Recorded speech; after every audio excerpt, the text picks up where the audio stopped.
로또에 당첨되면 행복해질 줄 알았습니다. 하지만 그건 악몽의 시작이었습니다. 10억이 제 손에 들어온 순간 제 가족은 무너졌고 사랑도 믿음도 모두 사라졌습니다. 사람들은 복권이 행운의 상징이라지만 제게 그건 탐욕과 이기심을 부추기는 악마의 속삭임이었습니다. 지금 제 앞에 있는 건 변호사가 보내온 재산분할 청구 소송 서류뿐입니다. 아내는 로또 당첨금이 부부가 함께 이룩한 재산이라며 그 절반을 요구했습니다. 20년이라는 시간 동안 함께 쌓아 올렸던 모든 추억과 삶의 흔적들이 이 차가운 서류 한 장으로 정리되고 있습니다. 저는 로또 1등에 당첨되었지만 그 대가로 모든 것을 잃었습니다. 이 이야기는 평범했던 한 남자의 삶이 어떻게 돈이라는 이름의 악마에게 잠식되었는지에 대한 비극적인 기록입니다. 저는 평범한 40대 가장이었습니다. 이름은 이현우, 대단한 직업도 특별한 능력도 없는 그저 그런 회사원이었죠. 아내 수진과 중학생 딸 서윤이, 초등학생 아들 서준이와 함께 살고 있었습니다. 대기업 다니는 것도 아니고 그저 회사와 집만 오가는 하루하루.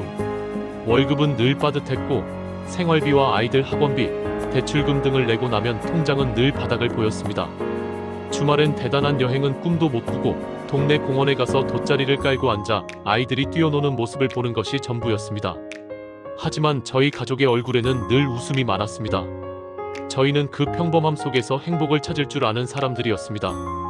퇴근길, 수진이와 함께 작은 라면집에 들러 3,000원짜리 김밥 한 줄을 시켜 먹으며 서로의 하루를 이야기하고 농담을 주고받는 시간, 그 평범한 일상이 좋았습니다.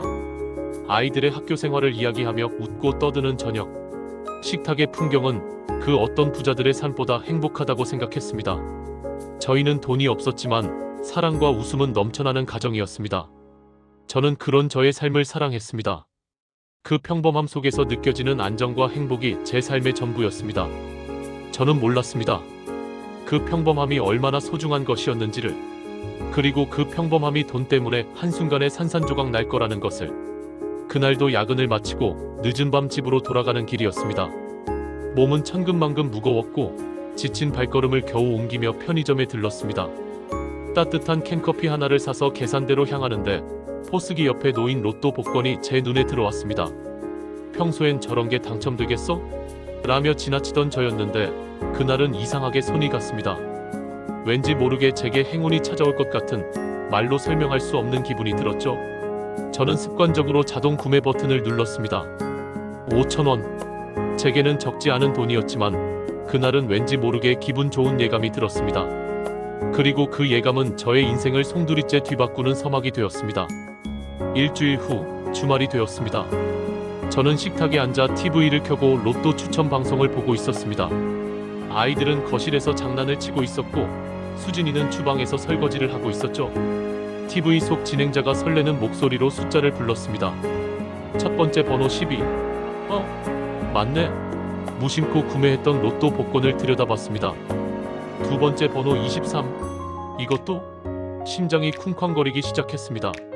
세 번째, 네 번째, 다섯 번째 번호가 하나씩 호명될 때마다 제 심장은 미친 듯이 날뛰었습니다. 숨막히는 긴장감 속에서 저는 마지막 번호까지 확인하자 숨이 막혔습니다. 1등. 제 눈앞에 보이는 숫자는 믿을 수 없었습니다. 저는 복권 용지를 수없이 확인하고 또 확인했습니다. 10억. 세금 떼고 나면 7억이 조금 넘는 돈이 제게 들어온다는 것을 깨달았습니다. 온몸이 부들부들 떨렸고 저는 그 자리에서 꼼짝할 수 없었습니다. 이 모든 것이 꿈이 아닐까? 저는 스스로의 뺨을 꼬집어 보기도 했습니다. 하지만 이것은 현실이었고 그 현실은 저를 행복의 절정으로 밀어넣었습니다. 저는 로또 1등에 당첨되었다는 사실을 가장 먼저 아내에게 알리고 싶었습니다. 저는 주방으로 달려가 수진이를 끌어안고 떨리는 목소리로 말했습니다. 여보, 우리 인생 바뀌었어. 수진이는 제 말을 믿지 못하다가 제 손에 들린 로또 복권을 보고는 저처럼 오열했습니다. 그날 밤 우리는 눈물로 서로를 끌어안았습니다. 그동안의 고생이 한꺼번에 보상받는 듯한 기분이었습니다. 이제 아이들 학원비 걱정 안 해도 돼. 우리 집도 더 넓은 곳으로 이사가자. 우리 부모님 용돈도 넉넉하게 드릴 수 있겠다. 우리는 희망적인 미래를 그리며 밤새도록 이야기했습니다. 그 순간만큼은 세상에서 가장 행복한 사람들이 바로 저희 부부였습니다. 하지만 그 기쁨은 오래가지 않았습니다. 다음 날 아침 로또 1등에 당첨되었다는 소식이 집안 전체에 퍼졌고 저희 가족은 순식간에 혼돈에 휩싸였습니다. 아내는 아침부터 명품 가방 사이트를 보여주며 이건 꼭 사야지. 그동안 사고 싶었던 거 다 살 거야 라고 말했고 저는 왠지 모르게 불안감을 느꼈습니다. 그리고 그날 점심 시댁과 친정에서 동시에 전화가 걸려왔습니다. 시어머니는 우리 아들 고생했다. 이 기회에 우리 가족 다 같이 해외여행이라도 가자고 말했고 친정 어머니는 우린 가족이니까 조금만 도와줘라. 내 동생 사업 자금으로 쓰게 1억만 달라는 부탁을 했습니다. 그때는 몰랐습니다. 그들의 눈빛이 더 이상 순수한 축복이 아니라 탐욕으로 빛나고 있었다는 것을요. 그 돈이 저희 가족을 하나로 묶어줄 끈이 될 줄 알았지만 사실은 저희를 갈라놓을 칼날이 될 줄은 그때는 전혀 알지 못했습니다. 그 돈이 가져온 첫 번째 변화는 우리 가족의 얼굴에서 평화롭던 웃음을 앗아가는 것이었습니다. 이제 저희 가족은 돈이라는 거대한 그림자에 휩싸이기 시작했습니다. 로또 당첨금 10억, 세금을 제외하고도 7억이 넘는 거액이었습니다. 저는 이 돈으로 우리의 미래를 위한 단단한 기반을 만들고 싶었습니다. 작은 아파트에서 벗어나 아이들에게 더 넓은 방을 선물해주고 싶었고 남은 돈은 노후를 위해 안전하게 투자하자고 아내에게 제안했습니다. 하지만 아내는 제 생각과 달랐습니다. 한 번뿐인 인생인데 누려야지. 그동안 우리가 얼마나 고생했는데 라며 여행 계획, 명품 쇼핑 계획을 쏟아냈습니다. 그녀의 눈은 이제 더 이상 우리 가족의 행복을 향하지 않고 화려하고 값비싼 물건들을 향하고 있었습니다. 하루가 멀다 하고 집 앞에는 택배 상자가 쌓였고 그 안에는 아내가 그동안 갖고 싶어 했던 옷과 가방, 구두가 가득했습니다. 카드값은 눈덩이처럼 불어났고 저는 점점 불안해지기 시작했습니다. 우리의 대화는 더 이상 소통이 아닌 서로의 의견을 관철하려는 말싸움이 됐습니다. 저는 미래를 생각하자고 말했고 아내는 현재를 즐기자고 맞섰습니다. 그 좁힐 수 없는 간극 사이로 돈이 만든 거대한 틈이 벌어지기 시작했습니다. 그 틈은 점점 더 커져 우리의 사랑과 믿음을 집어삼키고 있었습니다. 로또 당첨금이 우리의 삶을 윤택하게 만들 거라 믿었지만 오히려 우리의 삶을 잠식하고 있었던 것입니다. 로또 당첨 소식은 제 주변의 모든 것을 변화시켰습니다. 가장 먼저 변한 것은 가족과 친구들이었습니다. 친척들은 사업 자금을 빌려달라며 저희 집을 찾아왔습니다. 나중에 꼭 갚을게. 너희 잘 되는 거 보면 우리도 잘 돼야지. 그들의 눈빛은 순수한 축복이 아니라 명백한 탐욕이었습니다. 가족이니까라는 말에 저는 거절하지 못하고 거액을 빌려줬습니다. 하지만 돈이 오간 뒤 그들의 연락은 끊겼습니다. 제가 전화를 걸면 받지 않았고 만남을 피했습니다.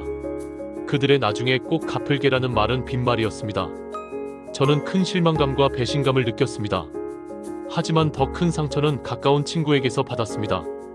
오랜 친구는 저에게 대박이라며 사업 제안을 했습니다. 그럴듯한 사업 계획서와 함께 성공의 장밋빛 미래를 보여주었습니다. 저는 의심했지만 아내는 제 동의 없이 수천만 원을 그 친구에게 이체했습니다. 그 순간 알았습니다. 이제 이 돈은 우리를 지켜주는 방패가 아니라 우리를 갉아먹는 독이라는 걸. 제가 믿었던 모든 사람들이 돈 앞에서 추악하게 변하는 모습을 보며 저는 깊은 회의감에 빠졌습니다. 돈이 가져온 것은 행복이 아닌 사람들의 추악한 본성이었습니다. 어느 날 저는 불안한 마음에 통장을 확인했습니다. 그런데 5천만 원이라는 큰 돈이 빠져나간 흔적을 발견했습니다. 저는 심장이 철렁 내려앉는 기분이었습니다. 아내에게 물었지만 그녀는 눈을 피했습니다. 아무것도 아니야. 당신이 신경 쓸 일 아니야 라며 말을 돌리기 바빴습니다. 그동안의 믿음이 한순간에 흔들리기 시작했습니다. 저는 아내를 믿고 싶었지만 그녀의 태도는 저를 더욱 의심하게 만들었습니다. 며칠 후 저는 우연히 아내의 휴대폰을 보게 됐습니다. 저 몰래 친구와 이야기하는 대화 내용. 거기엔 한 남자와 주고받은 해외여행 예약 메시지가 있었습니다. 자기, 우리 그 리조트 예약했지? 얼른 떠나고 싶다. 라는 달콤한 메시지 옆에는 그 남자의 이름이 적혀 있었습니다. 제 이름이 아니었습니다. 저는 그 순간 온몸에 피가 차갑게 식는 것을 느꼈습니다. 아내가 제게 보여주었던 그 불안한 눈빛은 저를 향한 미안함이 아니었던 것입니다. 저는 불신이라는 거대한 늪에 빠져들기 시작했습니다. 저는 그 남자를 조사했습니다. 그는 아내의 대학 동창이었습니다. 로또 당첨 소식을 들은 아내는 저와 다투고 집을 뛰쳐나간 그날 그 남자와 해외로 떠났습니다. 제가 밤늦도록 집에서 아이들을 보며 아내를 기다리고 있을 때 아내는 그 남자와 함께 이국적인 해변을 거닐고 있었습니다. 그녀의 SNS엔 고급 리조트와 값비싼 샴페인 사진이 가득했습니다. 행복하게 웃고 있는 아내의 모습하지만 그 옆에는 제가 아닌 그 남자가 있었습니다. 저는 분노로 손이 떨렸습니다. 20년이라는 시간 동안 쌓아 올린 저의 믿음이 한순간에 무너져 내리는 순간이었습니다. 저는 그녀를 기다렸습니다. 아이들 앞에서 아내에게 따졌고 집안은 한순간에 전쟁터가 됐습니다. 어떻게 그럴 수 있어? 우리 가족을 두고 어떻게? 저는 소리쳤지만 아내는 아무런 변명도 하지 못했습니다. 그녀의 침묵은 제게 더 큰 상처가 되었습니다. 아이들은 울었고 저는 그들의 울음소리를 들으며 더욱 절망했습니다.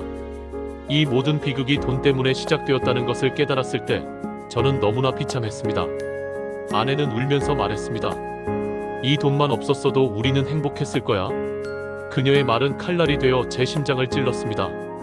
그녀는 제가 아닌 돈 때문에 행복을 잃었다고 생각했던 겁니다. 제가 그동안 쌓아 올렸던 사랑과 믿음은 그녀에게는 아무것도 아니었던 것일까요? 아내는 저를 보며 이혼을 요구했습니다. 더 이상 당신과 함께 살고 싶지 않아. 우리의 행복은 이미 끝났어. 그 말에 제 심장도 산산조각 났습니다. 저는 로또 당첨금으로 행복을 꿈꿨던 우리가 결국 그 돈 때문에 끝이 났다는 것을 깨달았습니다. 저는 모든 것을 잃었습니다. 돈 때문에 가족을 잃었고 사랑을 잃었고 믿음을 잃었습니다. 로또에 당첨된 것은 저였지만 그 돈은 제 삶을 파멸로 이끌었습니다. 저는 그날 밤 텅 빈 집에서 홀로 앉아 끝없이 눈물을 흘렸습니다. 제게 남은 것은 아무것도 없었습니다. 행복했던 가족의 웃음소리 대신 차갑고 공허한 정적만이 저를 감싸고 있었습니다. 로또 1등, 그것은 제게 축복이 아니라 저주였습니다. 아내의 이혼 요구에 저는 결국 변호사를 찾아갔습니다. 그동안의 모든 행복과 사랑이 거짓이었다는 것을 깨달았지만 저는 아이들을 위해서라도 이 결혼을 지키고 싶었습니다. 하지만 변호사 사무실에서 마주한 현실은 차갑고 냉정했습니다. 변호사는 재산 분할이라는 단어를 입에 올렸습니다. 아내는 로또 당첨금의 절반을 요구했습니다. 저는 당연히 내가 산 로또인데 왜 절반을 줘야 하냐고 항변했습니다. 하지만 변호사는 법률 자문을 통해 저에게 희망적인 소식을 전해주었습니다. 로또 당첨금은 혼인 기간 중 발생한 재산이라 해도 부부의 공동 노력으로 형성된 재산이 아니므로 재산 분할 대상이 아닙니다. 그 말을 듣는 순간 제 심장이 다시 뛰는 것 같았습니다.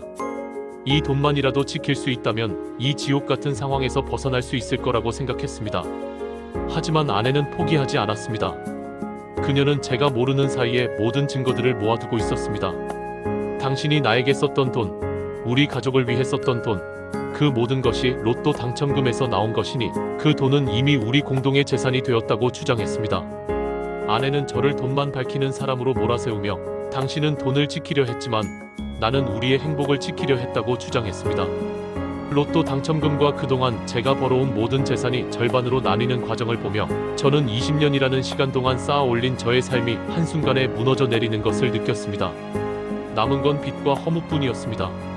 로또 당첨금으로 인해 얻었던 모든 기쁨과 행복은 사라지고 저에게 남은 것은 돈 때문에 잃어버린 가족과 재산이었습니다. 가족뿐만이 아니었습니다. 제가 믿었던 친구도 친척도 모두 저를 떠나갔습니다. 돈을 빌려갔던 친척들은 제 이혼 소식을 듣고는 그럴 줄 알았다며 저를 비난했고 친구는 저의 비극을 비웃기라도 하듯 연락을 끊었습니다. 저는 돈 때문에 가족을 잃었고 돈 때문에 인간관계마저 잃었습니다. 제가 20년 동안 쌓아 올렸던 모든 것들이 돈이라는 거대한 파도에 휩쓸려 흔적도 없이 사라진 기분이었습니다. 법정을 오가는 내내 저는 생각했습니다. 로또에 당첨되지 않았더라면 우리는 아직 행복하게 살고 있었을까? 하지만 이미 늦은 후회였습니다. 저는 모든 것을 잃었고 이 차가운 재산 분할 서류만이 저의 비극적인 현실을 증명하고 있었습니다. 모든 재판이 끝나고 저는 텅 빈 집에서 홀로 앉아 있었습니다. 아이들의 웃음소리, 아내의 따뜻한 목소리가 가득했던 집은 이제 차갑고 공허한 정적만이 감돌았습니다. 저는 문득 로또를 사던 그날이 떠올랐습니다. 그 복권 한 장이 우리 가정을 이렇게 만들 줄 누가 알았을까요? 저는 그날에 저에게 돌아가 소리치고 싶었습니다. 그 복권 사지 마. 그건 행복이 아니라 독약이야. 라고요. 하지만 시간은 되돌릴 수 없었고 저는 그저 과거에 행복했던 기억을 회상할 수밖에 없었습니다. 로또에 당첨되기 전 저희 가족이 함께했던 소박한 일상들, 공원 벤치에 앉아 3,000원짜리 컵라면을 먹으며 웃고 떠들던 그때가 그립습니다. 그때의 우리는 돈은 없었지만 서로에 대한 사랑과 믿음이 있었습니다. 서로의 눈을 마주보며 웃고 작은 것에도 감사하며 살았습니다. 하지만 로또 당첨금은 그 모든 것을 앗아갔습니다. 돈이 우리에게 가져온 것은 사치와 허영이었고 결국은 서로에 대한 불신과 배신이었습니다. 저는 로또에 당첨된 것이 아니라 로또에 당첨되어 저의 모든 것을 잃은 것입니다. 그 돈이 제게 축복이 아니라 저주였음을 깨닫는 순간 저는 뼈저린 후회와 함께 깊은 슬픔에 잠겼습니다. 20년이라는 시간 동안 제가 지켜왔던 모든 것들이 단 한 번의 행운 때문에 산산조각 났습니다. 저는 이제 어떻게 살아야 할까요? 저에게 남은 것은 아무것도 없었습니다. 가족도 재산도 그리고 행복했던 기억마저도 돈 때문에 더럽혀진 기분이었습니다. 저는 그 모든 것을 후회하며 텅 빈 집에서 끝없이 눈물을 흘렸습니다. 지금 저는 작은 원룸에 혼자 삽니다. 예전의 아파트와는 비교도 할 수 없을 만큼 좁고 허름한 공간이지만 저는 이곳에서 겨우 숨을 쉬며 살아가고 있습니다. 책상 서랍 속엔 아직도 로또 당첨증 복사본이 있습니다. 그 종이 한 장을 버리지 못합니다. 그건 제 인생의 가장 큰 행운이자 동시에 가장 큰 불행이었으니까요. 그 복사본을 볼 때마다 저는 저의 어리석음을 깨닫고 저의 비극적인 삶을 다시 한번 상기하게 됩니다. 저는 로또 1등에 당첨되어 모든 것을 잃었습니다. 로또 당첨금은 저를 파멸로 이끈 거대한 불행이었습니다. 하지만 저는 이제 압니다. 진정한 행복은 돈으로 살 수 있는 것이 아니라는 것을. 진정한 행복은 가족과 함께, 사랑하는 사람과 함께 소박한 일상을 나누는 것에서 온다는 것을요. 로또에 당첨된 그날, 저는 10억이라는 돈을 얻었지만 그 돈은 저의 가장 소중한 것들을 앗아갔습니다. 이제 저는 그 10억을 모두 잃었지만 그 돈이 저에게 남긴 교훈을 얻었습니다. 여러분이라면 그날 로또를 사시겠습니까?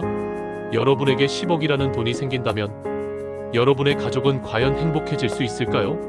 이 이야기가 지금의 행복을 소중하게 생각하지 못하는 누군가에게는 작은 경고가 되고 또 다른 누군가에게는 소박한 행복의 소중함을 깨닫게 해주는 작은 위로가 되기를 바랍니다. 저는 이제 로또가 아닌 제 삶의 진정한 의미를 찾아가려 합니다. 감사합니다.